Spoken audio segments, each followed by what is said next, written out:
Welcome to the new Chemist podcast, one of the best chemistry podcasts globally. We are glad you are listening. We encourage you to subscribe and continue to listen.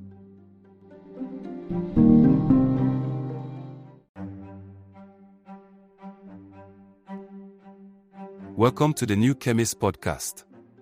We are glad you are listening. We are one of the best chemistry podcasts globally. We encourage you to subscribe and continue to listen. Welcome to the new Chemist podcast.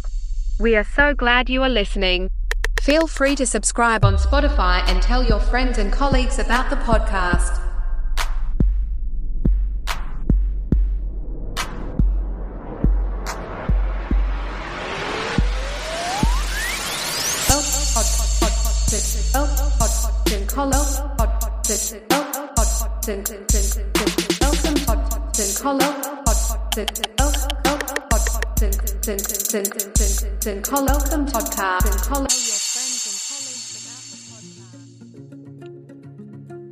Our Deepest Fear by Marianne Williamson. Our deepest fear is not that we are inadequate.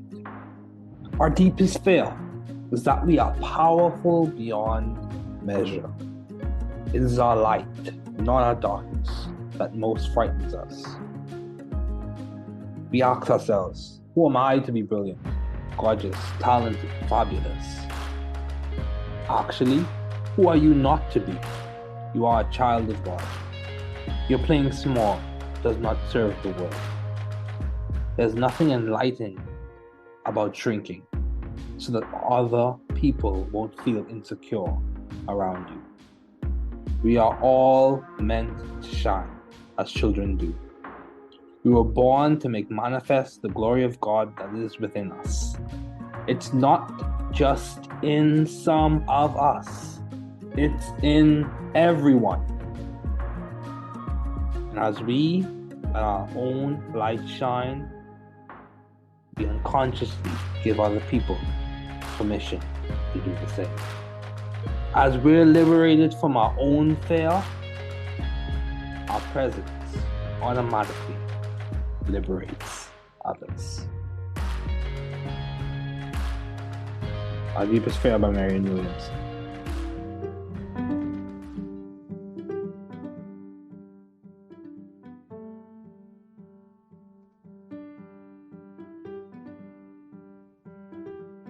You are very important, especially to us here at the New Chemist podcasting group. You listening in is significant.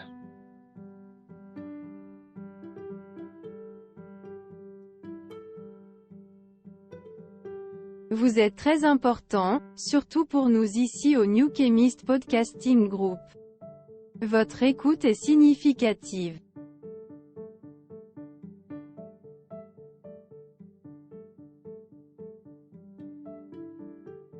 Usted es muy importante, especialmente para nosotros aquí en The New Chemist Podcasting Group.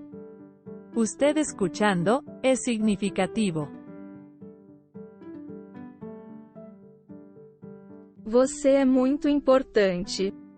Especialmente para nós do The New Chemist Podcasting Group. Você ouvindo, é significativo.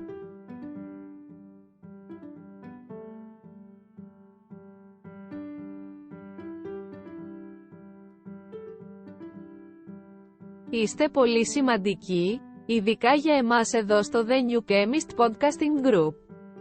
Το να ακούς είναι σημαντικό.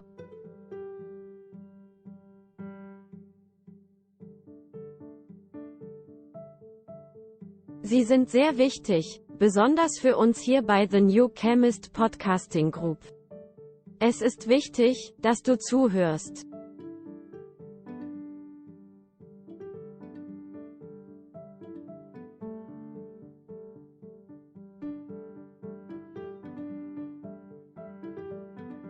Je bent erg belangrijk, vooral voor ons hier bij The New Chemist Podcasting Group. Dat je meeluistert, is veelbetekenend. You are very important, especially to us here at the New Chemist podcasting group. You listening in is significant.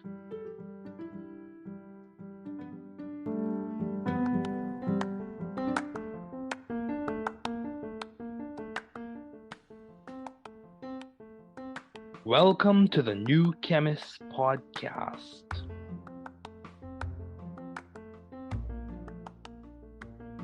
Bienvenidos al podcast del nuevo químico. Καλώς ήρθατε στο podcast του New Chemist. Welkom bij de podcast van The New Chemist.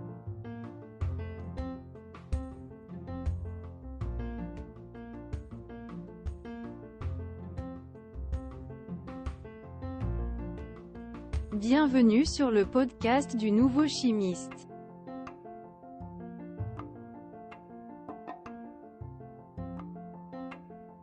Bem-vindo ao podcast do novo químico. Welcome to the New Chemist podcast.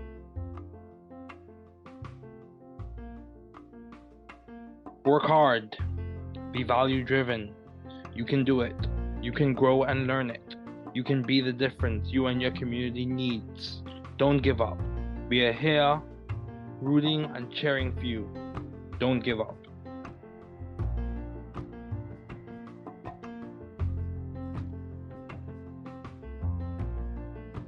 Travaillez dur. Soyez axés sur la valeur. Tu peux le faire. Vous pouvez grandir et l'apprendre. Vous pouvez être la différence dont vous et votre communauté avez besoin. N'abandonnez pas. Nous sommes ici pour vous encourager et vous encourager. N'abandonnez pas.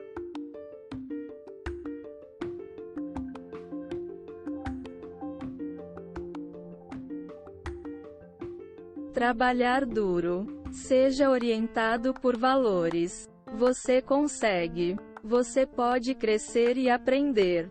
Você pode ser a diferença que você e sua comunidade precisam. Não desista. Estamos aqui torcendo e torcendo por você. Não desista.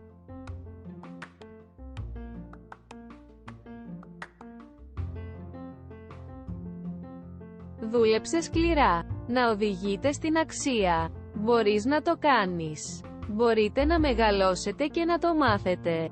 Μπορείτε να είστε η διαφορά που χρειάζεστε εσείς και η κοινότητά σας.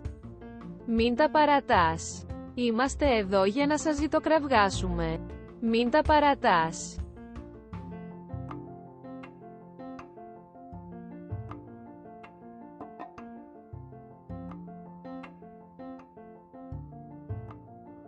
Trabaja duro.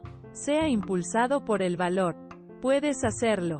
Puedes crecer y aprenderlo. Usted puede ser la diferencia que usted y su comunidad necesitan. No te rindas, estamos aquí animándote y animándote. No te rindas.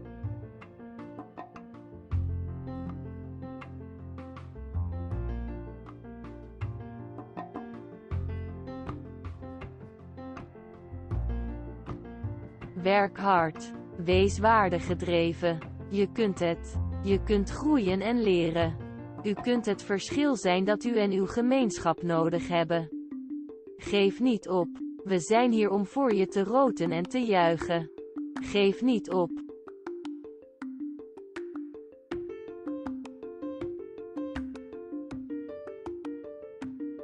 Work hard. Be value-driven. You can do it. You can grow and learn it. You can be the difference you and your community needs. Don't give up. We are here rooting and cheering for you. Don't give up.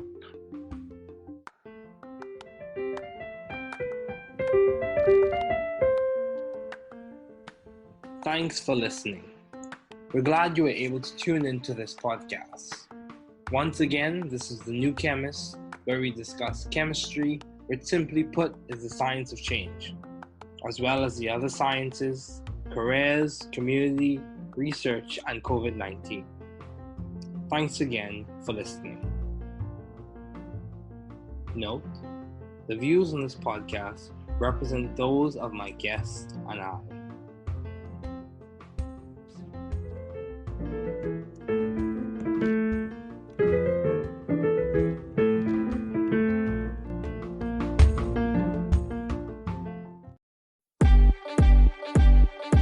In the world of pharmacy, we lay the claim. Knowledge and compassion is the golden flame. Science and practice, side by side they groove. In a student's journey, we find the move. Thinking by W.D. Wintle. If you think you are beaten, you are. If you think you dare not, you don't. If you'd like to win, but you think you can't, it is almost a cinch you won't. If you think you'll lose, you've lost. For out in this world we find success begins with a fellow's will. It's all in the state of mind. If you think you're outclassed, you are. You've got to think high to rise. You've got to be sure of yourself before you can ever win the prize. Life's battles don't always go to the stronger or faster man, but sooner or later the man who wins is the man who thinks he can.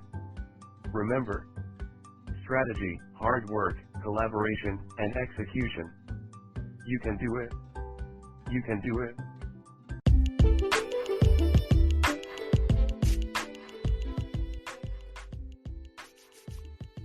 Okay, good afternoon. It is so good, it is so thrilling, it is so exciting. Today we're going to switch things up a bit. We're going to be having a vis-a-vis, tete-a-tete conversation on pharmaceutical chemistry. So I won't be referencing the notes of some of my professors. However, I won't be showing the notes. I'll be referencing the notes. It'll just be an audio discussion with the notes being referenced. So the first topic for today will be serotonergic and antidepressant agents. A reference to the notes of specifically Dr. A. Kulkarni. So let's just go through them. Some introductory ideas, the biosynthesis and metabolism of serotonin, receptor types and subtypes, as well as we're going to be looking at targeting and serotonergic signaling. And then we'll conclude for that topic. But this is going to be a long episode, very, very long episode, because we're going to go through serotonergic and antidepressants, opioid agents, cholinergic agents, as well as some fundamental ideas associated with pharmaceutical chemistry. So let's begin.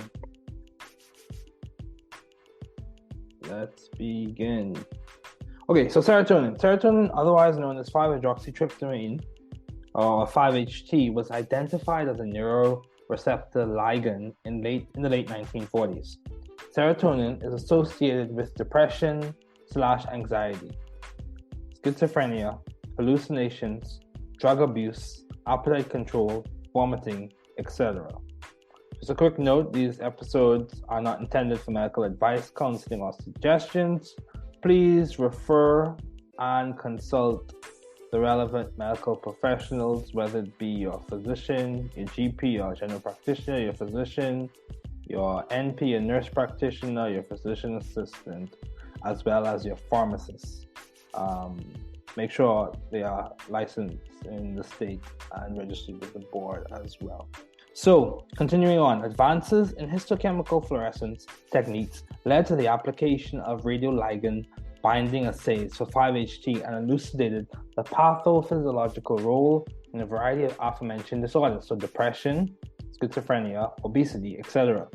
It is also established that types and subtypes, also referred to as families and subfamilies, so the types and subtypes are also referred to as families and subfamilies of the serotonergic receptors, similar to opioid receptors. Okay, so now I'm not going to show any structures in this. This is going to be a tete-a-tete, a face-to-face conversation about these concepts. So, serotonin biosynthesis and metabolism. Hydroxylation at the 5 position by tryptophan hydroxylase, present in the serotonergic neurons. So let's just delve into what's happening with this serotonin biosynthesis pathway. Let's delve in a bit. Let's see. So if we look closely at the pathway, tryptophan goes through tryptophan hydroxylase. So tryptophan, which has a characteristic indole functionality. So it has a characteristic indole functionality, so an aromatic functionality, and the classic amino acid backbone structure with your carboxylic acid, your alpha carbon, with the substituted amino acid through, or is processed by aromatic amino acid decarboxylase to form summation of 5-hydroxytryptophan. So moving right along, serotonin release, uptake, and signaling. Biosynthesis takes place in serotonergic neurons. Biosynthesis, release, and reuptake mechanisms similar to other receptors. Similar to the biosynthesis, release, and reuptake mechanisms are similar to what occurs in other neuroreceptors. The serotonin is stored in presynaptic neuronal vesicles. When released, serotonin interacts with the postsynaptic serotonergic receptors. So the action of 5-hydroxytryptophan is terminated either by its diffusion away from the synapse with subsequent metabolism or reuptake mechanism back to the presynaptic neuron. So serotonin transporter, also known as 5-HTT, is a sodium-dependent monoamine transporter protein. So when we talk about some of these neurotransmitters, we recognize that they are monoamine. And that's the case with many of the catecholamines. So catechol, the catechol functional, catechol group, catechol structure, and catecholamine. So like dopamine, norepinephrine, serotonin, those types of things. So moving right along, monoamine transporter protein, and is also a druggable target for the development of antidepressants. So that's an important point to take note of. Serotonin transporter, also known as 5-HTT, is a sodium-dependent monoamine transporter protein and is a druggable target for the development of antidepressants.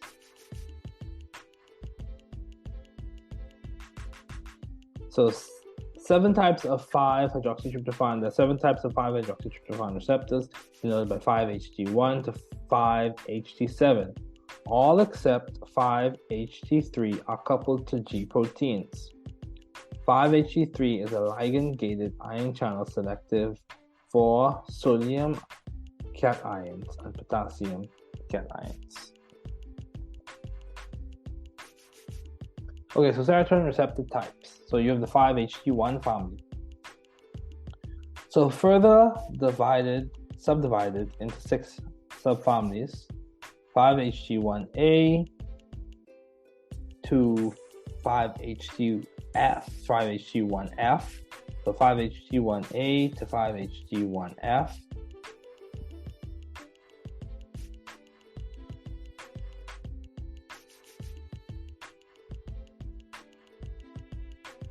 Subfamilies are present in the CNS.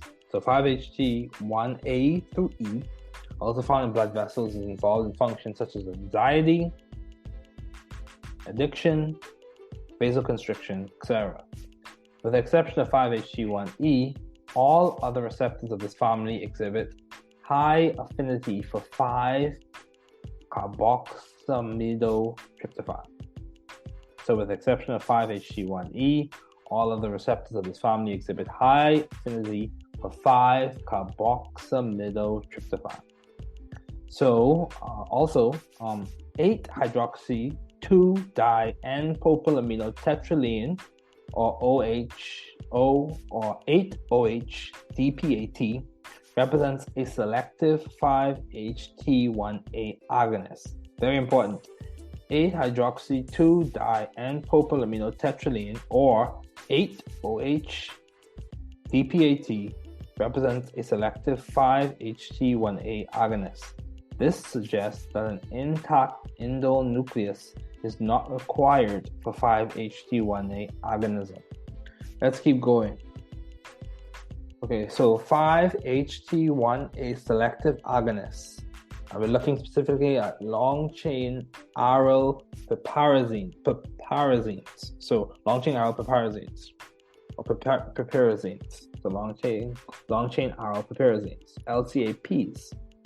LCAPs possessing long-chain substituents at the N4 piperazine show good selectivity for 5-HT1A. So long-chain aryl piperazines possessing long-chain substituents at N4 piperazine show good selectivity for 5-HT1A. Buspirone was the first agent from this class approved as an anxiolytic drug. Structurally related compounds, gepirone, tadosperone, and ipsapirone, these agents act either as a full or partial agonist of 5-HT1A. So remember, an agonist has 100% efficacy, partial agonist has about 0 to 100, falls in that range of 0 to 100 efficacy or intrinsic activity. And we're talking in respect to the endogenous ligand for the receptor. And those concepts have been discussed in the previous episode. So agonism, antagonism, partial agonism, inverse agonism, all those other good stuff. So continuing on, general structure, you typically have the aryl group, piperazine group, your spacer, so your methylene spacer, and then you have the terminus. Agents containing phenyl, substituted phenyl, heteroaryl, all of those groups show good activity. So agents containing phenyl, a substituted phenyl, heteroaryl, all of those groups all show good activity. Changes in the piperazine structure are not tolerated. Important to note. Changes in the piperazine structure are not tolerated. So placement of the amide or the imide groups at the terminus is essential for good activity. One more time. Placement of the amide or the imide groups at the terminus is essential for good activity. All of the drugs shown above have an imide, I-M-I-D-E, imide, moiety in the terminus. Very important to note. Very, very important. Okay, so 5-HT1A selective antagonists. So remember, antagonist just blocks the function of the agonists. Some compounds belonging to this class display structural features similar to classical agonists, buspirone. So some compounds belonging to this class display structural features similar to classical agonists, buspirone. However, the aryl portion is usually comprised of 2-methoxyphenyl moiety. So the aryl portion is usually comprised of a 2-methoxyphenyl moiety. Agents such as WAY 100-135 or WAY 106-35 are referred to as a silent 5-HT1A antagonist since they lack any agonist activity. So spirone is a 5-HT1A antagonist, but also displays high antagonist affinity for 5-HT2A and D2 receptors. So spirone is used for the treatment of schizophrenia. So when we talk about we're talking about those spirocycles, so spirocyclic functionalities. Okay, so let's keep going. Clinical significance of 5-HT1A agonists and antagonists. Drug development efforts explore the 5-HT1A agonists as therapeutic targets for depression and anxiety. There seems to be good correlation between 5-HT metabolism and higher tendency towards depression, aggression, etc.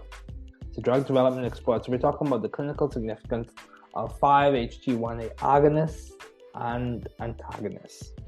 So drug development efforts explored 5-HT1A agonists as therapeutic targets for depression and anxiety.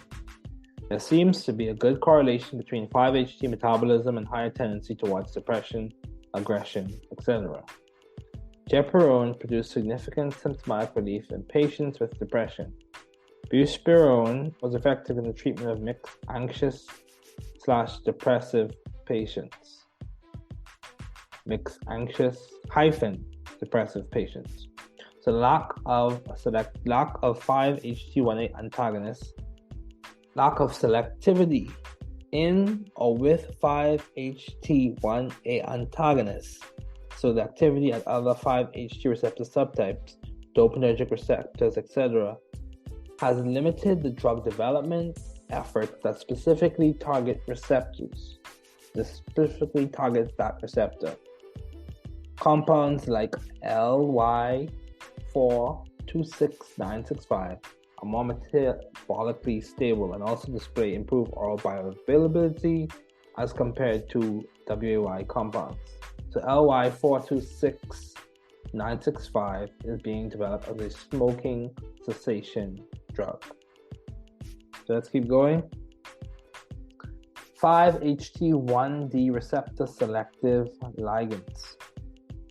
The sumatriptan, Imitrex, was identified as the first 5-HT10 selective agonist with only modest selectivity, 2 to 20-fold, for its affinity toward 5-HT receptors, particularly 5-HT1A and 5-HT1F. Sumatriptan belongs to the indole alkylamine class of compounds. Example: zomatriptan, Zomig, naratriptan, Emerge, misotriptan, Maxalt. These agents bind and display high affinity and improved selectivity for 5-HT1D. Agents like zomatriptan, misotriptan possess superior ability to cross the blood-brain barrier and are used for the treatment of migraine, cluster headaches, etc. Okay, so 5-HT2 receptor family. In general, 5-HT2 family of receptors are found in the CNS, blood vessels, GI tract, peripheral nervous system, and in smooth muscles. This receptor family is considered as a therapeutic target for the development of antipsychotics, anxiolytics, anoretics, so appetite suppressant agents. The subfamilies: 5-HT2A, 5-HT2B, and 5-HT2C. There is significant amino acid sequence homology between 5-HT2A and 5-HT2C, greater than 78%. This explains the overlap in ligand affinities for these two receptor subfamilies. Classic hallucinogenic drugs like lysergic acid diethylamide act as full or partial agonists for this receptor. So partial or full agonism for this receptor occurs with drugs, classic hallucinogenic drugs like lysergic acid diethylamide. The lack of type and subtype selectivity coupled with strong hallucinogenic potential has limited the use of 5-HT2A agonists. Okay, so 5-HT2A receptor antagonists and N-alkylpyridines constitute a major class of selective 5-HT2A antagonists. Best known examples are ketanserin, ritanserin, etc. These agents belonging to this class in general exhibit greater receptor selectivity for 5-HT2A/2C. So ketanserin is used for its antihypertensive properties. Ritanserin was investigated for the treatment of schizophrenia. So atypical antipsychotics such as risperidone, used for schizophrenia and bipolar disorder treatment, clozapine, used for schizophrenia and anti-suicidal drug, and olanzapine, schizophrenia and bipolar treatment, also exhibit 5-HT2A antagonist properties. Unlike typical antipsychotics, these newer compounds have a lower tendency to exhibit extrapyramidal side effects such as tardive dyskinesia, so stiff, uncontrolled body movements. Tricyclic antidepressants also are antagonists for 5-HT2A. So let's keep going. 5-HT2B and 5-HT2C receptor subfamilies. 5-HT2B receptors are present in the CNS and cardiovascular system. They are known to cause pulmonary vasoconstriction. Many ligands that bind to 5-HT2B receptor also bind to 5-HT receptors, and there is no approved drug that specifically targets 5-HT2B signaling. 5-HT2C receptors. So at the point of this reading, there was none that was seen by myself or the person who wrote these set of notes. The 5-HT2C receptors play a role in regulation of mood, anxiety, and feeding, etc. So lorcaserin, the 5-HT2C selective agonist, has been approved as a weight loss drug. And common side effects include headache. Side effects like depression, anxiety, suicidal thoughts, also uncommon, have been reported for, although uncommon, have been reported for lorcaserin. Okay, 5-HT3 receptor family. So here we have the ligand-gated ion channel selected for sodium cations and potassium cation and not GPCRs. Its structure is comprised of 5 subunits around a central ion conducting pore permeable to sodium, potassium, and calcium ions. By homology, it is closely related to nicotinic acetylcholine receptor. So homology, common ancestor. So agonist activation leads to the activation of the nausea and vomiting center in the brain stem. When activated, these receptors are also reported to cause seizures. 5-HT3 antagonists have also been used as antiemetic agents. These agents not only improve the quality of life, they also allow for the increasing dosing. They also allow for increasing the dose intensity of many chemotherapeutic agents, increasing the response rates for anti-cancer treatments. Patients taking paclitaxel, cyclophosphamide, and 5-FU, so 5-fluorouracil, and other emesis-prone drugs are often predosed with antiemetic agents. So, 5-HT3 receptor antagonists. Bimestron was identified as one of the first 5-HT3 selective antagonists. Many agents belonging to this class contain tropane or a tropane-like nucleus bearing a basic amine. Tropisitron, so an antiemetic, and recalcitrant, anxiolytic, zatositron, anti-nausea compound with anxiolytic properties, are examples of tropane-containing 5-HT3 antagonists. Ondansetron and renzapride, both antiemetic compounds during cancer chemotherapy, gastroenteritis, etc. Palonositron, chemotherapy-induced nausea and vomiting, are examples of non-tropane-containing 5-HT3 antagonists. Regardless of the presence or absence of the tropane ring, all of these compounds possess at least one set of protonation. Renzapride is also a full 5-HT4 agonist and 5-HT2B antagonist.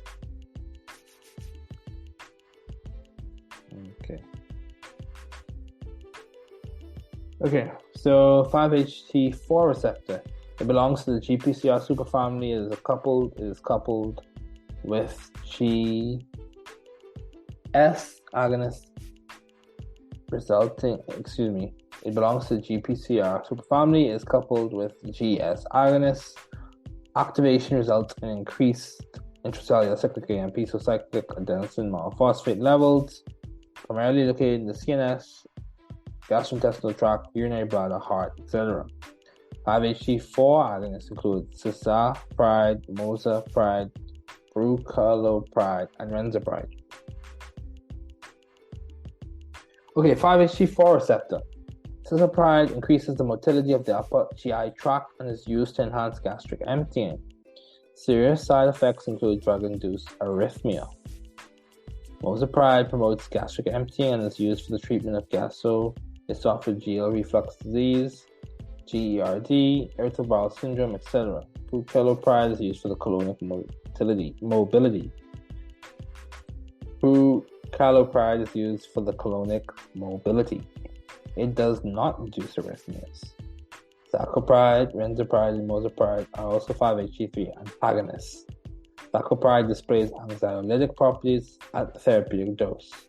Structurally, all of these compounds contain a primary arylamine as part of an aniline or dihydrobenzofuran ring. So 5-HT4 receptor agonists and antagonists. So 5-HT4 receptor agonists. Tegoserod was introduced as a 5-HT4 agonist for the treatment of irritable bowel syndrome, but was later withdrawn after reports of increased heart attack and stroke. It is also a 5-HT2B receptor antagonist. 5-HT4 receptor antagonist. Piboserod was developed for the treatment of atrial fibrillation, AFib.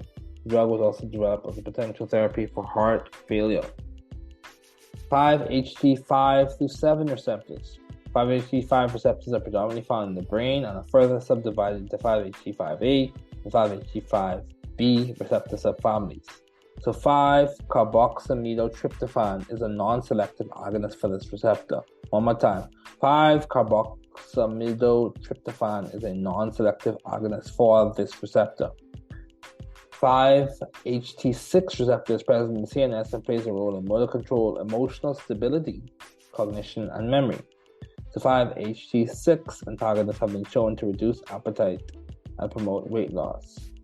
5-HT7 receptor is found in the central nervous system and in the cardiovascular system. It is involved in thermoregulation, circadian rhythm, learning, and memory. It is also investigated as a target for depression. So, serotonin reuptake transporter. Serotonin transporter, SERT or 5-HTT, is a monoamine transporter protein that transports serotonin from the synaptic cleft to the presynaptic neuron. It belongs to the monoamine transporter protein family. SERT regulates the duration and magnitude of the postsynaptic response to 5-HT and allows the body to reuse serotonin and prevents the need for constant biosynthesis. SERT comprises of 12 transmembrane helices. Both amine and carboxy termini are present intracellularly. It exhibits 50% homology with norepinephrine reuptake transporter and dopamine transporter, etc. So serotonin reuptake transporter. Serotonin reuptake transporter is an attractive target for drug development. Agents that block serotonin reuptake transporter increase the synaptic residence of 5-HT and are used for the treatment of a variety of disorders such as depression, obsessive compulsive disorders, panic disorders, and anxiety. Tricyclic antidepressants such as amitriptyline serve as non-selective blockers for SERT and NET. Their active metabolites may also block SERT and NET with varying degrees of selectivity. Selective serotonin reuptake inhibitors are much more selective for SERT over NET and lack most of the activity at other receptors, as seen in tricyclic antidepressants. Examples of this class include fluoxetine, paroxetine, fluvoxamine, sertraline, escitalopram, trazodone, etc. Agents such as vilazodone act directly on 5-HT receptors, so 5-HT1A agonists, and are selective serotonin reuptake inhibitors. So paroxetine, Paxil, is used as an antidepressant for the treatment of major depressive disorder, social anxiety disorder, panic disorder, post-traumatic stress disorder, etc. Common side effects include drowsiness, dry mouth, trouble sleeping, asthenia, so general weakness, sexual dysfunction, loss of libido, erectile dysfunction, etc. In general, these class of compounds possess at least 2 arrow rings and sites of protonation.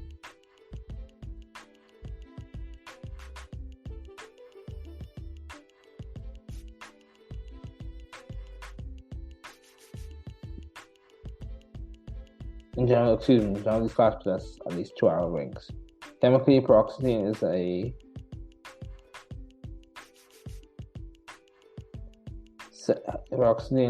a secondary amine containing compound, and it contains 4 rings.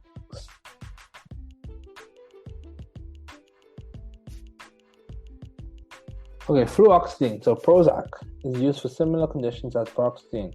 In addition, it is also used to treat binge eating disorder.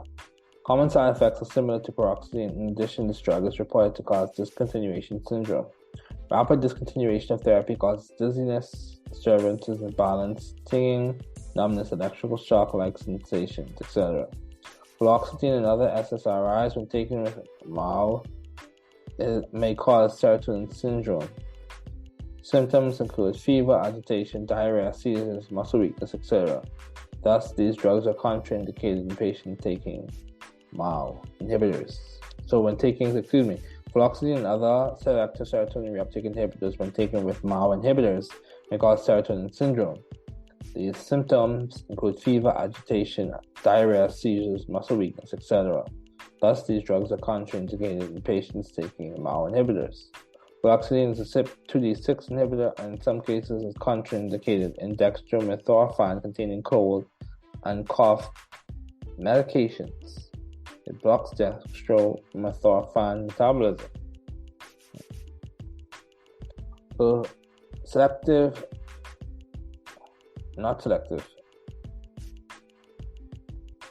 serotonin reuptake transporter. So, serotonin, we're focusing on the serotonin reuptake transporters. Trazodone is indicated as an antidepressant for the treatment of major depressive disorder, anxiety disorders, and also to treat alcohol dependence. Unlike paroxetine, the drug does not display anticholinergic side effects. Instead, it is reported to cause fainting, increase in suicidal thoughts, cause arrhythmias, etc. Overdose may lead to serotonin syndrome discussed previously. Okay, vilazodone is both a selective serotonin reuptake inhibitor and a 5-HT1A agonist. It does not display strong affinity for other serotonin receptors and is selective for serotonin reuptake transporters versus norepinephrine transporters or dopamine transporters. Nausea, diarrhea, vomiting, dry mouth are common symptoms. Paresthesia, so tingling, prickling, numbness, etc. are also reported. When overdosed, the drug is known to cause serotonin syndrome.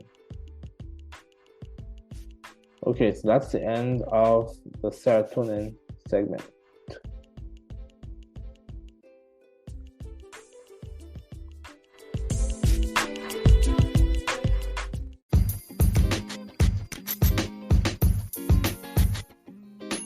Ladies and gentlemen, today we are going to delve into a series of pharmacy problems that involve altering the strength of pharmaceutical products and various methods to calculate the required changes. I hope to make these calculations, which may seem daunting at first, more accessible and comprehensible. Problem 1. Strengthening a cough syrup. Let's start with a problem related to strengthening a cough syrup. If we have a cough syrup with 1 mg of chlorpheniramine maleate in each teaspoonful and we want to double its strength without changing the volume, how much additional chlorpheniramine maleate do we need to add? To double the strength, we need to add 12 mg of chlorpheniramine maleate to a 60 ml container of the syrup. This is a straightforward problem of adding the required amount of the active ingredient to achieve the desired strength.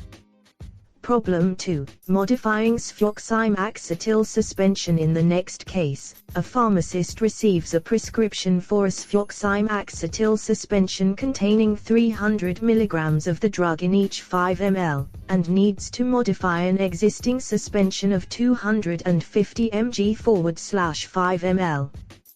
The goal is to calculate how many tablets should be pulverized and added to reach the desired strength, assuming there's no change in the volume of the suspension. However, upon inspection, the pharmacist finds that the volume of the modified suspension is 102 ml, and the drug strength is 294.1 mg/5 ml instead of the desired 300 mg/5 ml. We need to figure out how to correct this. Problem 3. Stock solutions. Now, let's explore the concept of stock solutions. Stock solutions are highly concentrated solutions used to prepare solutions of lesser concentration for convenience. We'll work on 2 example calculations, one determining how many milliliters of a 10% W/V stock solution are needed to prepare 1 gallon of a 0.05% W/V solution. 2. Figuring out how many milliliters of a 1% W/V stock solution of a red dye are required to prepare 4000 ml of a mouthwash with a concentration of 1:20,000 W/V. These calculations are crucial in pharmacy, especially when precise concentrations are required for various applications. Problem 4. Alligation methods. Now, let's move on to alligation, a method for mixing solutions or mixtures of solids with different percentage strengths. We'll focus on 2 types, alligation medial and alligation alternate. Alligation medial example: what's the percentage of zinc oxide in an ointment when we mix 200 g of a 10% ointment, 50 g of a 20% ointment, and 100 g of a 5% ointment? Alligation alternate example: in what proportion should alcohols of 95% and 50% strengths be mixed to make 70% alcohol? These methods are essential for pharmacists to calculate the required quantities of ingredients to reach the desired concentration in mixtures of varying strengths. Problem 5. Specific gravity calculations. Lastly, we'll explore the calculations involving the specific gravity of mixtures. Specific gravity is the density of a substance relative to the density of water. We'll work on an example: what's the specific gravity of a mixture containing water, glycerin, and an elixir with specific gravity values of 1.300, 1.250, and 0.950, respectively.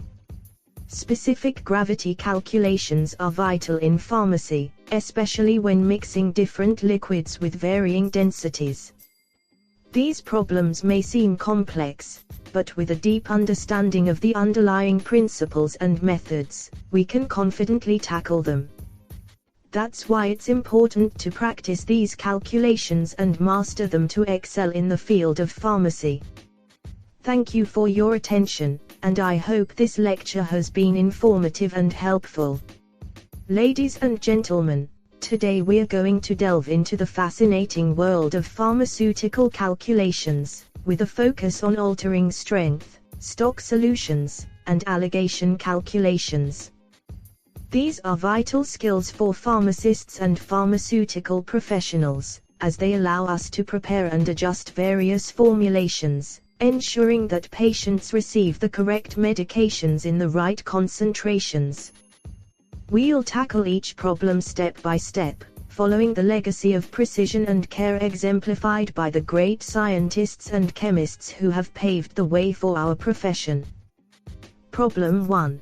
Preparing medicated water. We have a farm product containing a 12.5% W/V concentrate of thiamulin hydrogen fumarate.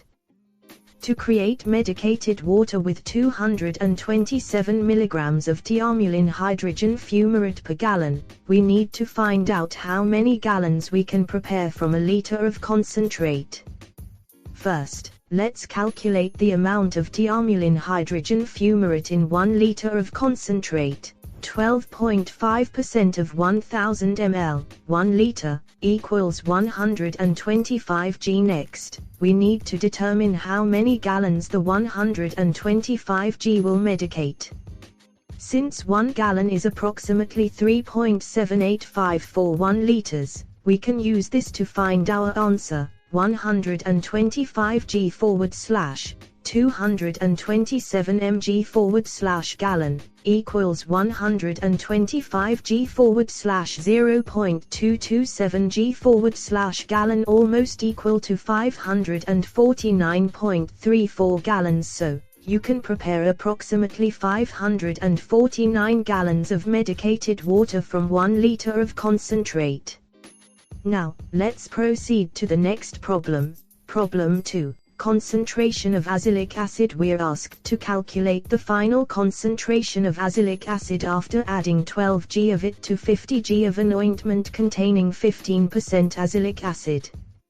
First, calculate the amount of azelaic acid in the ointment. 15% of 50 g equals 0.15, 50 g equals 7.5 g. Now, add the 12 g of azelaic acid. 7.5 g plus 12 g equals 19.5 g to find the final concentration.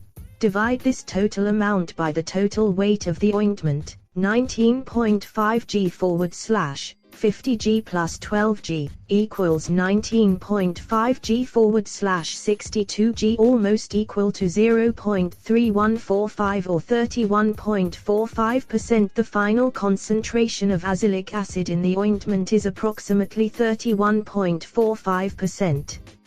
Let's move on to the next problem.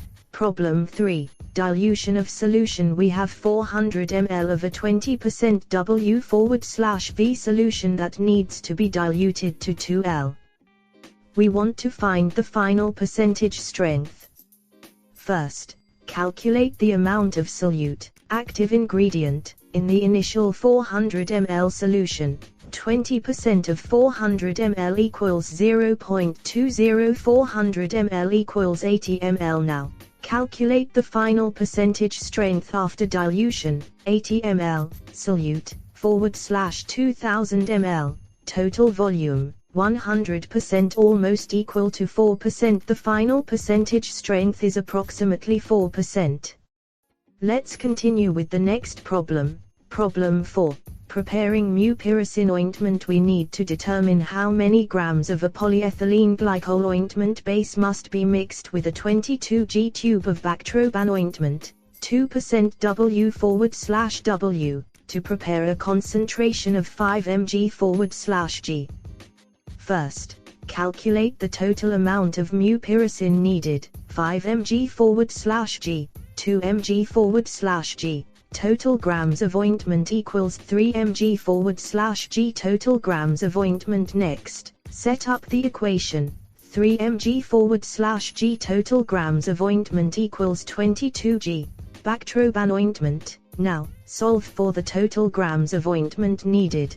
Total grams of ointment equals 22 g / 3 mg / g, almost equal to 7,333.33 g. So, you would need approximately 7,333.33 g of the polyethylene glycol ointment base to mix with the 22 g tube of Bactroban ointment.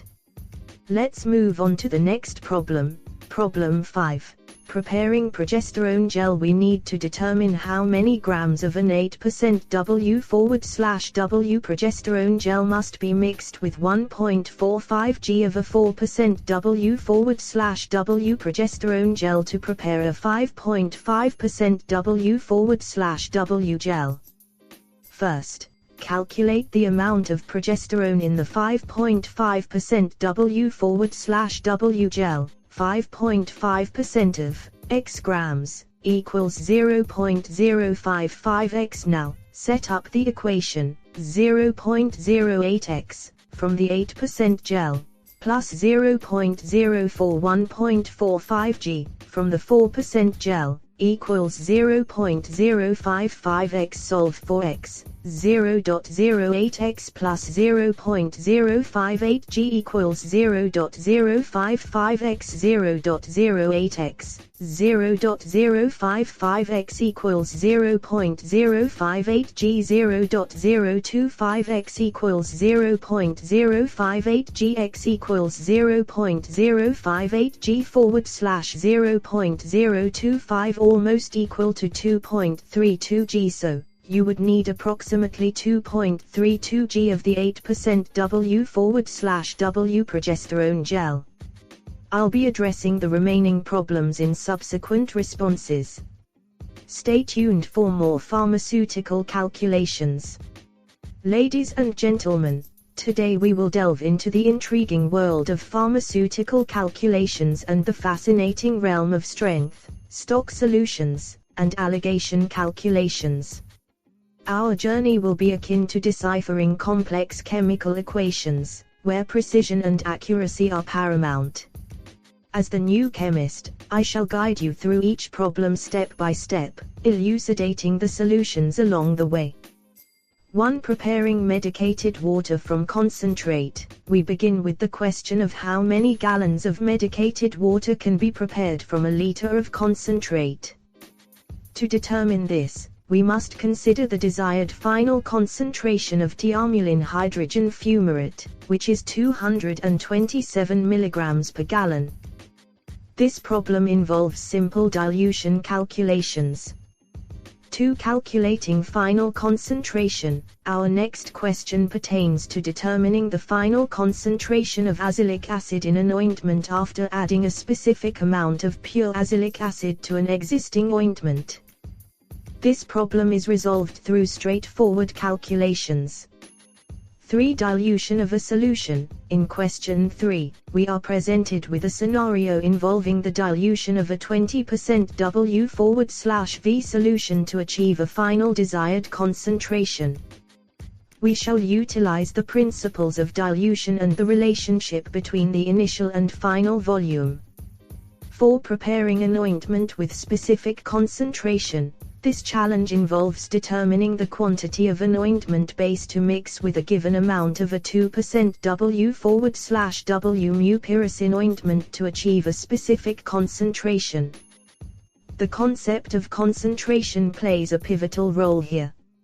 5. Mixing progesterone gels. In question 5, we explore the art of mixing two progesterone gels to create a gel with a specified concentration. The key is to balance the quantities of the two gels to reach the desired strength. 6. Preparing different concentrations. This problem deals with mixing different concentrations of chlorhexidine gluconate to create a more dilute product. Simple alligation principles are employed in this solution.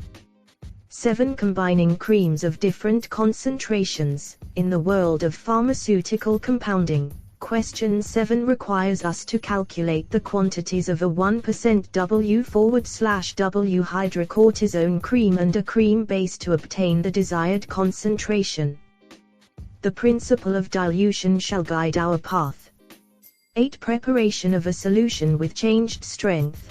To prepare a solution with a specific concentration, one must add a precise volume of water to an existing 20% W/V solution. The alligation method is our trusted ally in this endeavor. 9. Ratio strength in a dilution. The task at hand in question 9 is to determine the ratio strength of a diluted 10% W/V povidone solution after adding purified water. Basic concentration and dilution principles are our tools. 10. Preparation of boric acid solution. Here, we shall calculate the volume needed to create a 150 W/V boric acid solution from a 5% W/V stock solution. The concept of dilution will be our guide. These are just the first 10 problems we've tackled, but the world of pharmaceutical calculations is vast and intricate. As we continue, we will encounter further challenges, such as determining the correct proportions for mixing, diluting, and changing the strength of various pharmaceutical preparations. Stay tuned for the next part of our journey through these intriguing calculations. Ladies and gentlemen, today we embark on a journey into the fascinating world of pharmaceutical calculations, a realm where numbers and ratios hold the key to precision in our practice. I am the new chemist, and I am delighted to guide you through the intricate concepts of density, specific gravity, and their applications in the pharmaceutical field. Density, as we know, is the measure of mass per unit volume. In pharmaceutical terms, we often express it as grams per cubic centimeter, G/cc, or grams per milliliter, G/ml, given that 1 ml equates to 1 cc.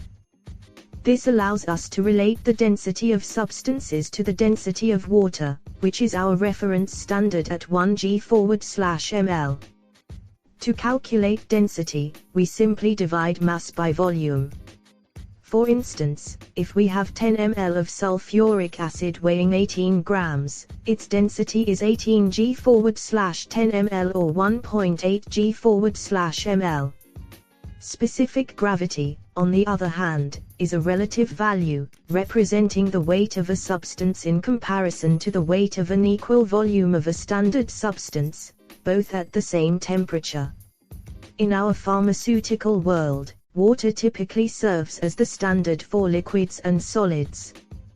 The most relevant standard for gases is hydrogen. To calculate specific gravity, we divide the weight of the substance by the weight of an equal volume of water. For example, if 10 ml of sulfuric acid weighs 18 G and 10 ml of water under the same conditions weigh 10 G, the specific gravity of the acid is 18 G/10 G, which simplifies to 1.8. Substances with specific gravity less than 1 are lighter than water, while those with greater than 1 are heavier. This principle is invaluable in understanding the relative densities of substances. Now, density is a concrete value, expressed in units such as G/ml, while specific gravity is an abstract number, devoid of dimension and constant for each substance, like water, which consistently holds a specific gravity of 1. In pharmaceutical practice, we often express specific gravity to 2 decimal places, aligning with the United States Pharmacopoeia's recommendations. These values are typically based on data at 25 degrees Celsius, except for alcohol, which is calculated at 15.56 degrees Celsius by government regulation. Let's explore the use of specific gravity in practical calculations. You can convert weight to volume and vice versa using specific gravity. For instance, if we have 50 ml of a liquid with a specific gravity of 1.2, it will weigh 1.2 times as much as an equal volume of water, which would weigh 50 G. Hence, the liquid would weigh 60 G. We can also calculate volume knowing the weight and specific gravity, and vice versa, thanks to the magic of specific gravity. In the pharmaceutical realm, specific gravity finds valuable application in automated compounders for parenteral nutrition preparations.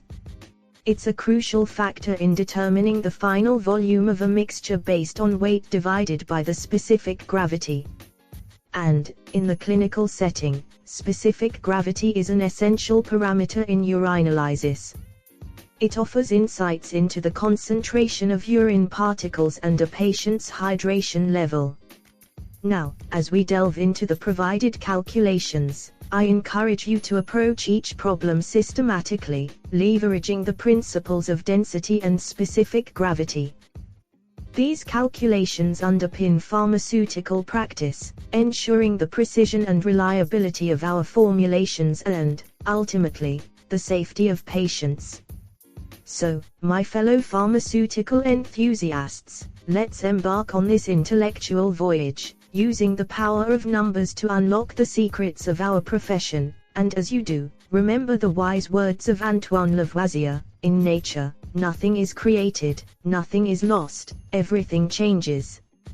Yo, gather round, I'm about to drop some knowledge on this track. Pharmaceutical calculations, we ain't ever looking back. I'm the new chemist, your guide through this precision game. Density, specific gravity, in numbers we find our aim. Density's mass divided by volume, that's the way we roll. Grams per cubic centimeter, it's just science. Take control, we use grams per milliliter. Cause 1 ml equals 1 cc. Water's our reference standard, it's as easy as can be. So when we got 10 ml of sulfuric acid, we gotta find the score, weighing 18 grams, our density's 1.8, now we know the score, specific gravity's up next, it's a ratio, can't you see, comparing substance to standard, like water or hydrogen, that's the key. So, 10 ml of sulfuric acid, weighing 18 grams on the floor, with 10 ml of water, under the same conditions, weighing 10 g, no more. The specific gravity's 1.8, it's all relative, you know the deal, less than 1, you're lighter than water, more than 1, you pack more appeal. Now, density's concrete, g/ml, it's a straightforward ride, specific gravity, no dimension, a constant by your side, 2 decimal places, for pharmaceutical math we strive, based on data at 25 degrees Celsius, sept alcohol, it's gotta stay alive. Now, let's get practical, with specific gravity in the mix, convert weight to volume, and back, it's the magic fix, 50 ml of liquid, specific gravity 1.2, here's the drill, it'll weigh 1.2 times an equal volume of water, now you chill. You can calculate volume, weight, it's a versatile skill, use the power of specific gravity, go in for the kill, automated compounders, precision in every creation, weight divided by specific gravity, that's the foundation. In the clinical scene, urinalysis is the name of the game, specific gravity tells us if it's normal or a different frame, 1.020 to 1.028, that's the range we adore. Concentration and hydration, it tells us so much more. So, as we tackle these calculations, let's stay true, leverage density and specific gravity, it's what we do, in pharmaceutical practice, our formulas we refine, with precision, safety, and reliability, we always shine. Now go out there, my pharmaceutical peeps, and seize the day, use these principles, the new chemist way, and remember what Antoine Lavoisier once declared, in nature, nothing's lost or created, everything's shared. Chapter 1, A breath of relief in the bustling city of Farmerville, where every corner store carried the promise of a cure. There lived a young woman named Sarah who depended on a variety of medicines to manage her asthma. Each day, she'd venture into the labyrinthine world of brand names and generic names, seeking the right inhaler to ease her wheezing breaths. Generic name, albuterol. Brand names, Proventil, ProAir, and Ventolin. The journey began with a rescue inhaler, a short-acting beta-agonist bronchodilator. Albuterol, known by many as Proventil, ProAir, or Ventolin, was her steadfast companion in times of acute distress. It was the medicine that made her breathing easier, like a gentle breeze on a hot summer day. Generic name, Bitolerol. Brand name, Tonalite. As Sarah continued her quest, she discovered another short-acting bronchodilator called Bitolerol. It was like a ray of hope, offering quick relief, tucked under the name Tonalite.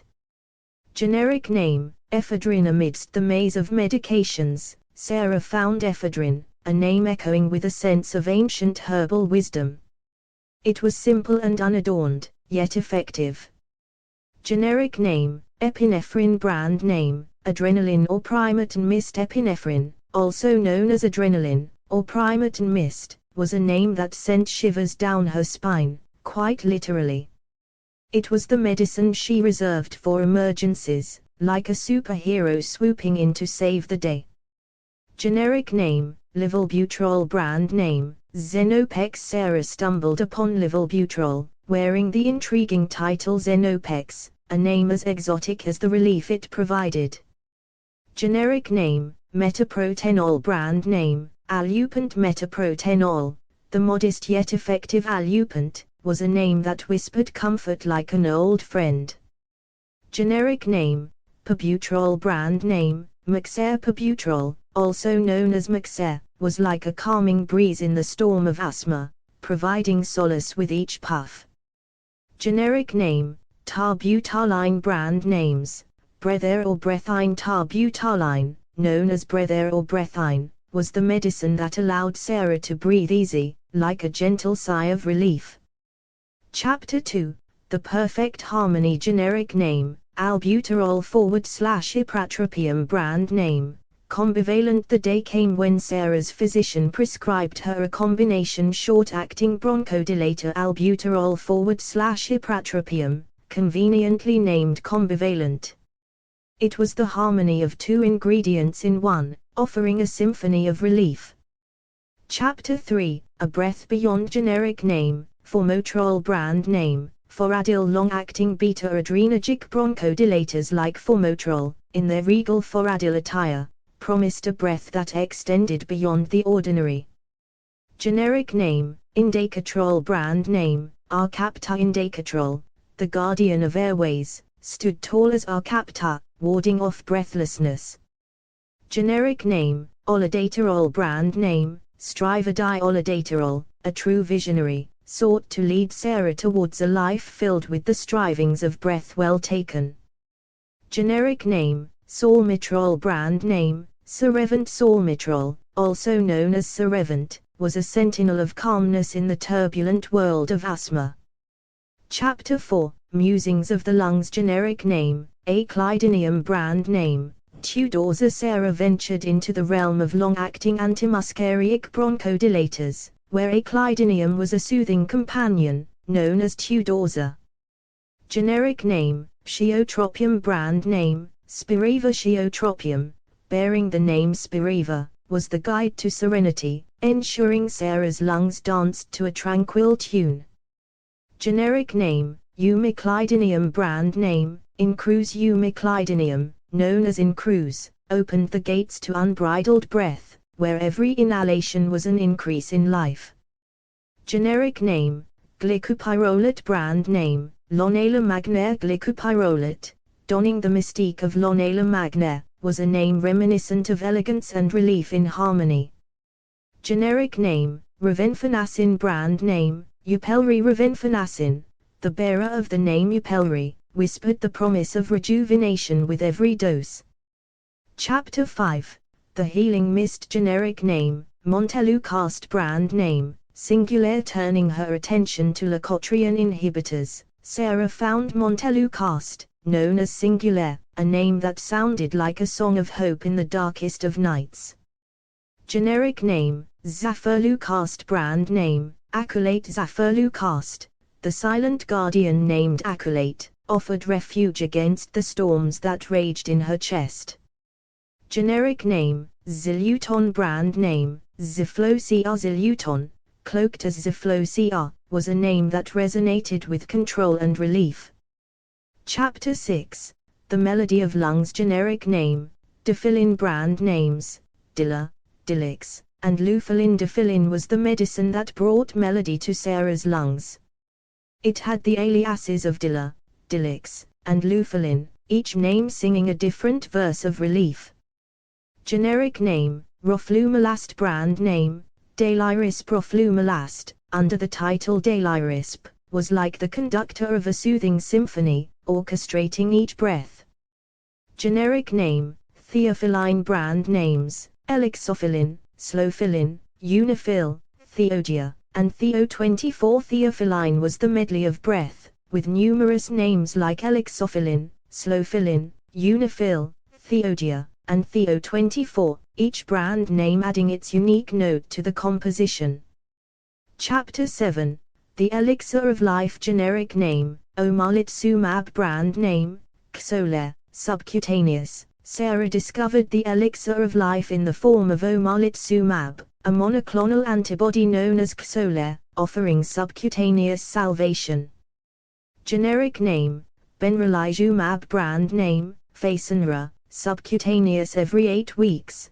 Benralizumab, with the name Fasenra, brought the promise of relief every 38. Name the short-acting beta-agonist bronchodilators in their generic names and brand names. Generic, 1-albuterol is the generic name, and the brand name is Proventil, Pro-Air, and Ventolin. 2-bitolerol is the generic name, and brand name is Tonalat. 3-ephedrine is the generic name. 4-epinephrine is the generic name, adrenaline or Primaton Mist is the brand name. 5-levobuterol is the generic name and Zenopex is the brand name. 6-metoprolol is the generic name, and Alupant is the brand name. 7-pabuterol is the generic and Maxair is the generic. 8-tarbutaline is the generic and Breathair and or Breathine is the brand name. 39. What is the brand and generic name of a combination short-acting bronchodilator? Albuterol/ipratropium is the generic name and the brand name is Combivalent.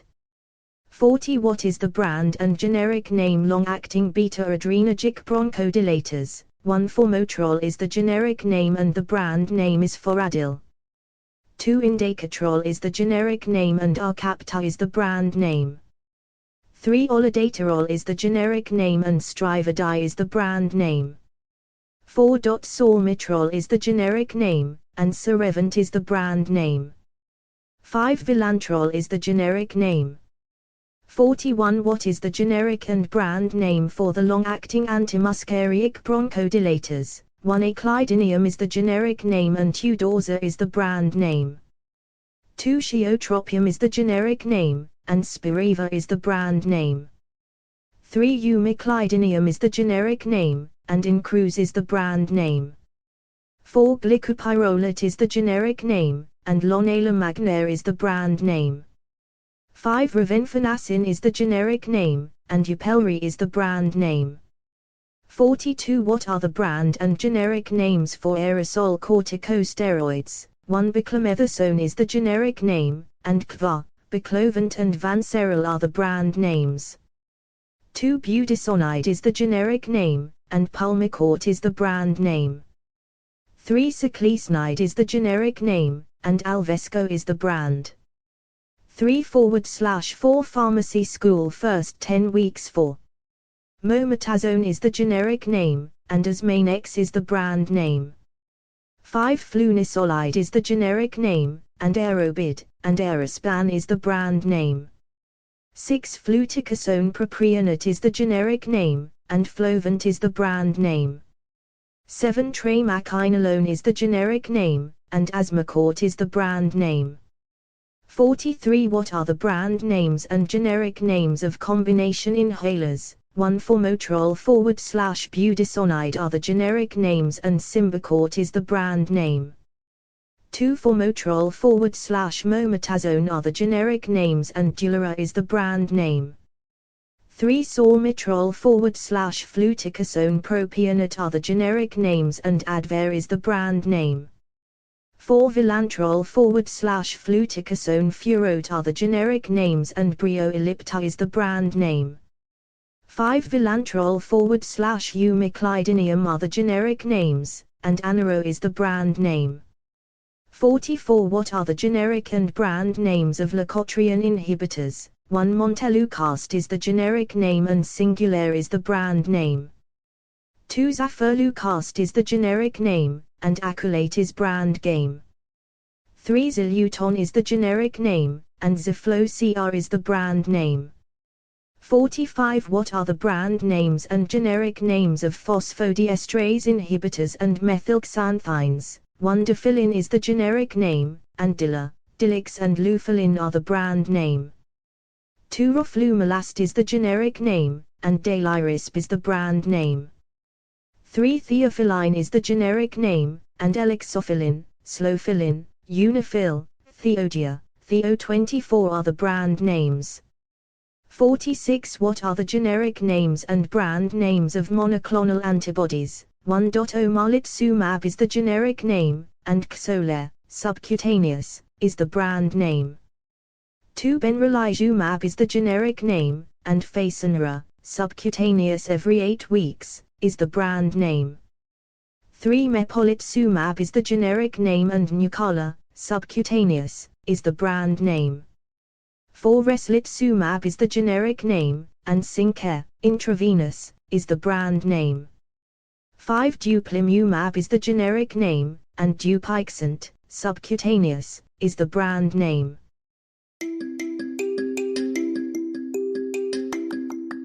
In the bustling world of pharmacy school, the first 10 weeks were always a whirlwind of information and learning. Students delved into the complex realm of pharmaceuticals, memorizing drug names, their indications, and the nuances of their mechanisms of action. For Sarah, a diligent student with a passion for pharmacology, these weeks were both exhilarating and challenging. As the virtual lectures streamed in, she diligently clicked on the link to the Quizlet page, which served as a repository of knowledge for the course. Each drug and its properties were like puzzle pieces in the grand mosaic of patient care, and she was determined to master them all. Week 1 brought her to Epiodin, also known as Epigen, Procrit, and Retacrit. This drug was a lifeline for patients battling anemia due to cancer chemotherapy. With careful study, she understood how it worked and its importance in cancer treatment. Erythromycin, a powerful antibiotic used for bacterial infections, was her focus in week 2. The drug's mechanism of action fascinated her, as it targeted harmful bacteria, sparing the human cells.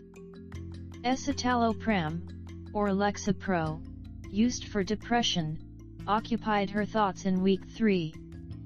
She delved into the complexities of mental health and how this drug could provide relief to those in emotional distress. In week 4, Sarah learned about esomeprazole, sold under the brand name Nexium. This medication was a crucial tool in the fight against Helicobacter pylori, a bacterial infection causing gastrointestinal distress. Estradiol oral, marketed as Estrace, took her into the realms of hormonal regulation in week 5. It had applications in addressing vasomotor dysfunction and atrophic conditions in the vagina or vulva. Week 6 brought her to Esopicin, commonly known as Lunsta, a savior for insomniacs. She pondered how a tiny pill could grant people the gift of sleep. The subsequent weeks were a whirlwind of knowledge, from etanercept for ankylosing spondylocytis to ethinyl estradiol and etinogestrel ring for contraception. She navigated her way through the maze of medications, all the while keeping a close eye on drug interactions, contraindications, and patient-specific considerations.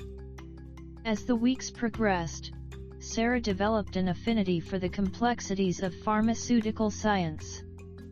She also became adept at answering questions like which drug inhibits enzymes irreversibly, aspirin, and what may cause myocardial infarction as one of its adverse drug reactions, ibuprofen. Her proficiency shone through when asked, if a child has Reye's syndrome, then which NSAID should be avoided? She knew the answer was aspirin. In her spare time, Sarah often contemplated the various mechanisms of action for NSAIDs, which were her favorites. She understood that these drugs inhibited COX enzymes, leading to a cascade of effects that included anti-inflammatory, analgesic, and antipyretic properties. The weeks were a whirlwind of studying, but Sarah remained dedicated. As she entered week 29, she learned to make real-world decisions. The scenario of a patient who had undergone an ophthalmic surgery a month ago and presented with swelling and pain in the eye prompted her to prescribe diclofenac. Week 30 was about understanding the nuances of aspirin. Sarah knew that a low dose could retain uric acid, while a high dose increased its excretion. The half-life, side effects, and mechanisms intrigued her. Week 31, Sarah dealt with a 65-year-old man diagnosed with rheumatoid arthritis. She knew that meloxicam was a suitable prescription for his condition. By week 33, she could list 3 contraindications for aspirin. Peptic ulcers, pregnancy, and hemophilia were on her list. In week 36, she was presented with a complex case involving a patient suffering from congestive heart failure. She knew that taking NSAIDs could result in increased fluid retention, making the patient's condition worse.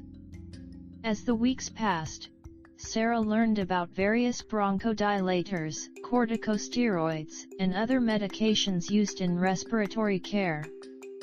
She also became well-versed in the world of asthma and how to treat it. The curriculum introduced her to the world of leukotriene inhibitors, long-acting antimuscarinic bronchodilators, phosphodiesterase inhibitors, methylxanthines, and monoclonal antibodies. She found these topics particularly intriguing, as they offered innovative solutions for various respiratory conditions. By the end of her 10 weeks, Sarah had become a well-rounded, knowledgeable student. Her passion for pharmaceuticals had grown, and she looked forward to the exciting journey that pharmacy school had in store for her. The first 10 weeks were just the beginning of a lifetime of learning and helping patients lead healthier lives. Title: Pharmacy School Chronicles, A Journey Through Medicines. Once upon a time, in the bustling city of Medvalley, a group of aspiring pharmacists embarked on their 10-week journey through pharmacy school. The students were eager to dive into the world of medicines and discover the secrets behind those intriguing brand names and their corresponding indications. Week 1, The Mystery of Epiodin. Professor Williams started the course by introducing the students to a drug called Epiodin, which went by the brand names Epigen, Procrit, and Retacrit. It was used to treat anemia caused by cancer chemotherapy. The class was abuzz with excitement as they began their journey into the intricate world of pharmaceuticals. Week 2, Unveiling Erythromycin. Erythromycin, known for its brand name erythrocin, was the focus of the second week. The students delved into the details of this antibiotic, understanding its role in treating bacterial infections. It was a week of microbiology and a fascinating exploration of how a single medicine could combat various bacterial foes. Week 3, Escitalopram's Healing Touch. As the third week commenced, the class discovered the wonders of escitalopram, commonly sold as Lexapro. They learned how this medication was used to help patients struggling with depression, providing a glimmer of hope and improved mental health. Week 4, The Power of Esomeprazole. In the fourth week, the spotlight shifted to esomeprazole, widely recognized as Nexium. The students were intrigued by its role in eradicating Heliobacter pylori infections in the gastrointestinal tract. They realized that medicines not only treated symptoms but also targeted the root cause of illnesses. Week 5, Estradiole's Feminine Touch. Estradiol oral, known as Estrace, took center stage in week 5. The students explored its various indications, from addressing vasomotor dysfunction to soothing discomfort in the vagina or vulva. They gained a deeper appreciation for the breadth of medicine's applications. Week 6, Unlocking the Secrets of Esopicolone. Week 6 was all about Esopicolone, branded as Lunsta. The students learned how it provided relief to those battling insomnia. They marveled at the idea that a small pill could usher in a peaceful night's sleep. Week 7, conquering ankylosing spondylitis with etanercept. The 7th week brought them to the world of immunology, focusing on etanercept, marketed as Enbrel and Erelzi. The class discovered its efficacy in treating ankylosing spondylitis, a condition they hadn't heard of before. The world of pharmaceuticals was expanding their horizons. Week 8, ethinyl estradiol and etonogestrel ring for contraception. Week 8 was a crash course in contraception, as the students delved into ethinyl estradiol and etonogestrel ring, better known as Nuva ring. They understood the importance of family planning and its role in women's health. Week 9, tackling pain with etidolac. Etidolac, branded as Lodine, was the star of Week 9, where the students learned about its wide-ranging applications in managing general pain. They appreciated the role of medications in improving the quality of life for many. Week 10, the final revelation, exenatide and beyond. As the 10th week dawned, the students delved into the intricate world of exenatide, which came in the forms of Byetta and Bydureon, primarily used to manage diabetes mellitus type 2. Their journey through pharmacy school had come full circle, revealing the power of medicines to transform lives. The students of Medvalley Pharmacy School left their 10-week course with newfound knowledge and a profound understanding of the significance of medicines in the world of healthcare. They were eager to embark on their future careers, armed with the wisdom and insights gained during their educational journey. Title: Pharmacy School Chronicles, A Journey Through Medicines. Chapter 1, The First 10 Weeks in the Quiet Halls of the prestigious Willowbrook University's School of Pharmacy. A new group of eager students embarked on a journey of knowledge and discovery. Professor Emily Anderson, an expert in pharmacology, stood at the front of the lecture hall on the first day of class. Welcome to the first 10 weeks of your pharmacy school journey, Professor Anderson began, her voice brimming with enthusiasm. Today, we'll dive into the world of medications, their brand names, and indications.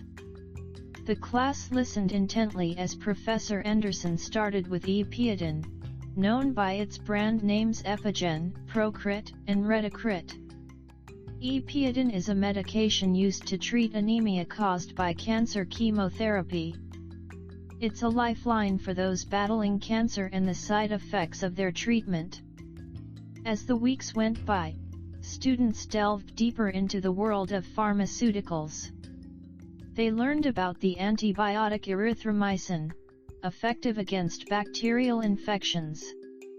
It's the defender of the immune system, Professor Anderson declared, and her students nodded in agreement. Next on the list was escitalopram, a medication known as Lexapro, used to combat depression. A beacon of hope for those battling the darkness, the professor explained. Esomeprazole, or Nexium, was presented as the solution for Heliobacter pylori GI infection. It's the silent hero, fighting the unseen invaders in our stomachs, she said. The class discovered that estradiol oral, under the name Estrace, was crucial for conditions related to vasomotor function and atrophic vagina or vulva. A comfort for those experiencing discomfort, Professor Anderson noted. Esopicion, commonly known as Lunsta, was introduced as a remedy for insomnia. Lunsta is the peaceful night's sleep in a tiny pill, she said. Etanercept, in its various brand names, Enbrel and Erelzi, became the hope for those suffering from ankylosing spondylitis. The bridge to a life less painful, the professor described. Ethinyl estradiol and etinogestrel ring, commonly known as NuvaRing, was explained as a contraception method. A choice for those wanting to plan their futures, Professor Anderson stated. Etidolac, under the name Lodine, was celebrated as a general pain reliever. A soldier fighting on the front lines against pain, she said. Exenatide, with its brand names Byetta and Bydureon, was hailed as the savior for individuals dealing with diabetes mellitus, type 2. The guardian of blood sugar levels, she explained. The list of medications seemed endless, each with its unique purpose and importance. In the coming weeks, students would continue to unravel the mysteries of pharmaceuticals, understanding their effects and potential side effects. Pharmacy school was a journey through the vast landscape of medicines, and the first 10 weeks had only been the beginning. The students were ready to embrace the challenges and knowledge that lay ahead, armed with the understanding of the medications that could change lives and offer hope to those in need.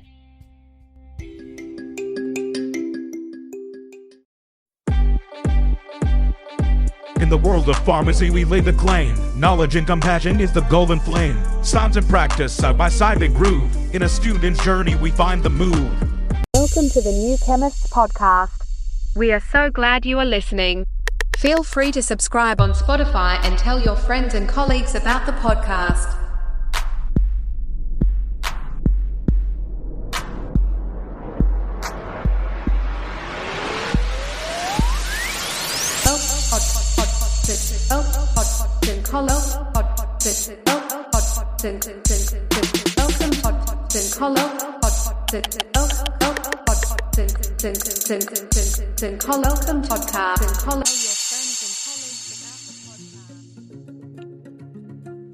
Our Deepest Fear by Marianne Williamson.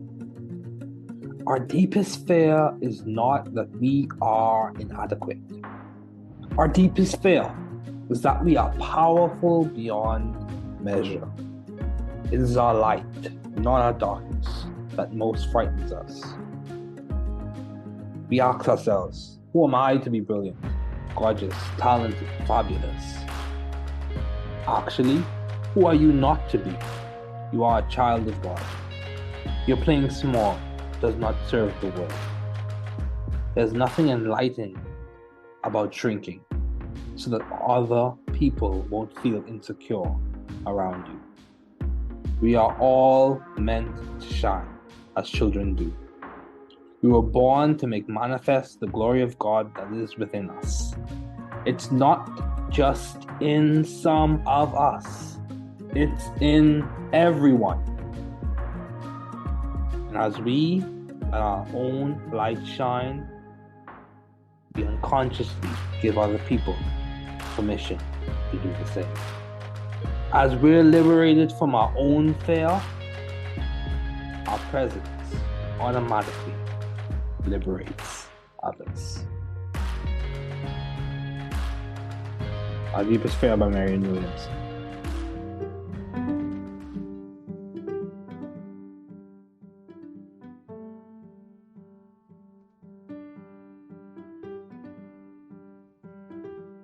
You are very important, especially to us here at the New Chemist podcasting group. You listening in is significant.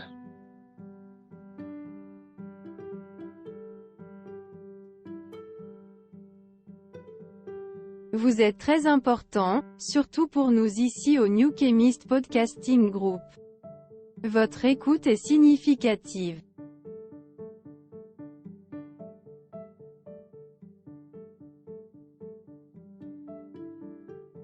Usted es muy importante, especialmente para nosotros aquí en The New Chemist Podcasting Group. Usted escuchando, es significativo. Você é muito importante. especialmente para nós do The New Chemist Podcasting Group. Você ouvindo é significativo.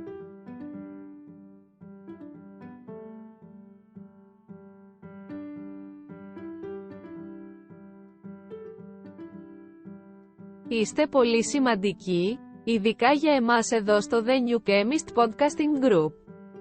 Το να ακούς είναι σημαντικό.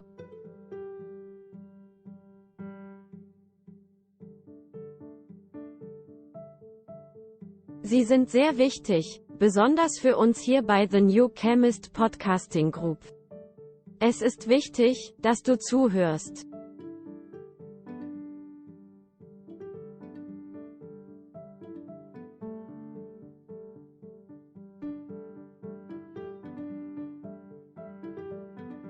Je bent erg belangrijk, vooral voor ons hier bij The New Chemist Podcasting Group. Dat je meeluistert, is veelbetekenend. You are very important, especially to us here at the New Chemist Podcasting Group. You listening in is significant.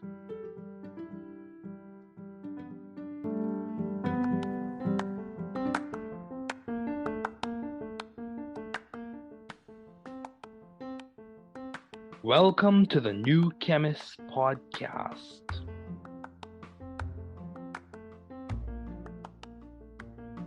Bienvenidos al podcast del nuevo químico.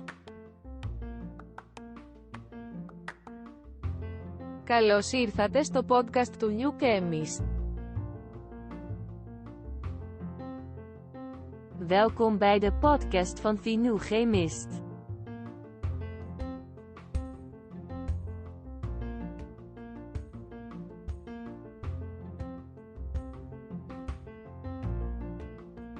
Bienvenue sur le podcast du nouveau chimiste.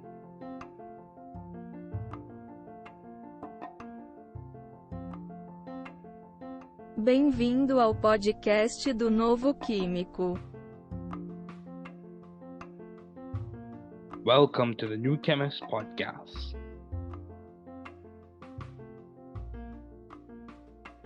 Work hard. Be value-driven. You can do it. You can grow and learn it. You can be the difference you and your community needs. Don't give up. We are here, rooting and cheering for you. Don't give up.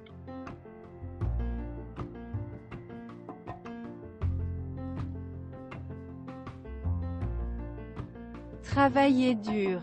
Soyez axés sur la valeur. Tu peux le faire. Vous pouvez grandir et l'apprendre. Vous pouvez être la différence dont vous et votre communauté avez besoin. N'abandonnez pas. Nous sommes ici pour vous encourager et vous encourager. N'abandonnez pas.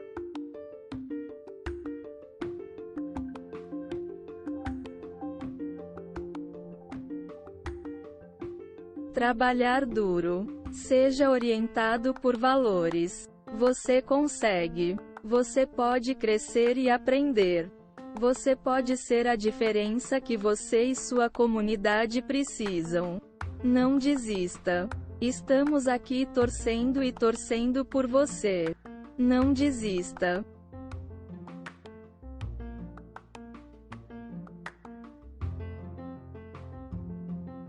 Δούλεψε σκληρά. Να οδηγείτε στην αξία. Μπορείς να το κάνεις. Μπορείτε να μεγαλώσετε και να το μάθετε. Μπορείτε να είστε η διαφορά που χρειάζεστε εσείς και η κοινότητά σας. Μην τα παρατάς. Είμαστε εδώ για να σας ζητοκραυγάσουμε. Μην τα παρατάς.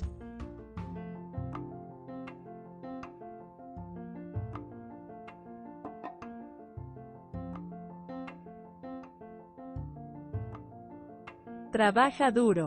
Sea impulsado por el valor. Puedes hacerlo. Puedes crecer y aprenderlo. Usted puede ser la diferencia que usted y su comunidad necesitan. No te rindas, estamos aquí animándote y animándote. No te rindas.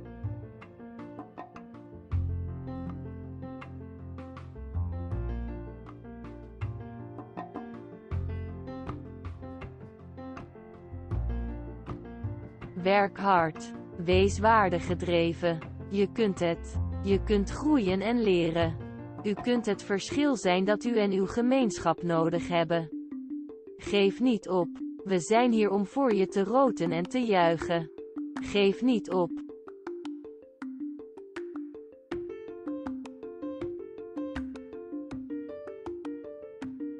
Work hard. Be value-driven. You can do it. You can grow and learn it. You can be the difference you and your community needs. Don't give up. We are here rooting and cheering for you. Don't give up.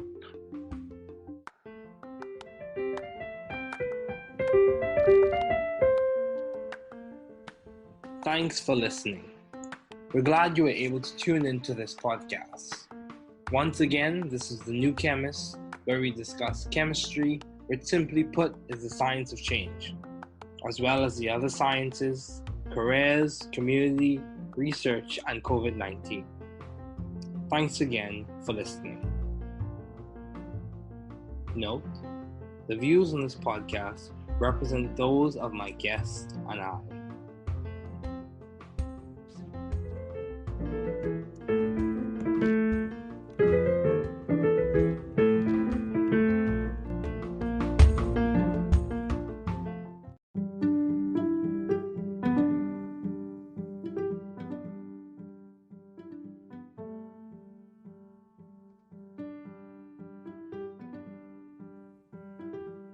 You are very important, especially to us here at the New Chemist podcasting group. You listening in is significant.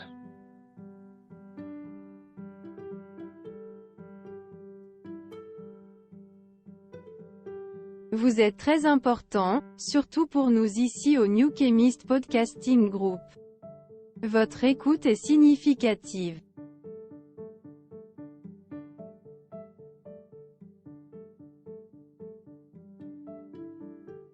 Usted es muy importante, especialmente para nosotros aquí en The New Chemist Podcasting Group. Usted escuchando, es significativo. Você é muito importante. Especialmente para nós do The New Chemist Podcasting Group. Você ouvindo, é significativo.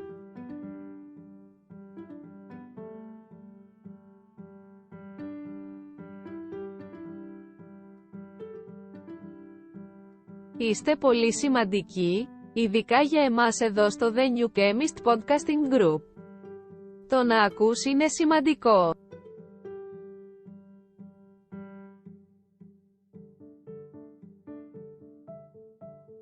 Sie sind sehr wichtig, besonders für uns hier bei The New Chemist Podcasting Group. Es ist wichtig, dass du zuhörst.